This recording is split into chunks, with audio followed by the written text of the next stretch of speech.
Kapan? Hanya 3 lembar untuk laki-laki. Tidak boleh bawa sedikit pun selain itu. Artinya mungkin kita nih kalau kurva S usia 40 sudah mulai menurun.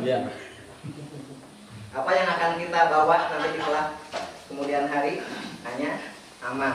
Harta kita tidak akan dibawa. Kadang kita memikirkan untuk anak mah can kaluan. Aya bapak indungna hiji bisa ngurus anak 8. Tapi anak 8 kata melihat kuminantu jadi 16 teu bisa ngurus indung. Ya.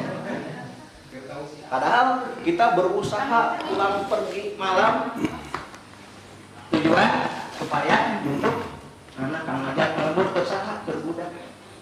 Budaknya sendiri belum tentu mikirin kita. Intinya kita jangan sampai lupa bahwa suatu saat kita akan menemui ajal. Itu yang pertama dari kisah ini. Nanti diingat apa hikmah itu nanti jadi games. Yang kedua,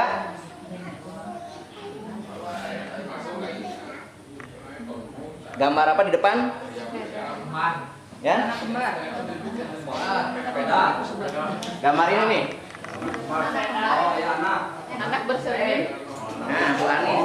Anak bercermin hadiahnya Bu Ani langsung.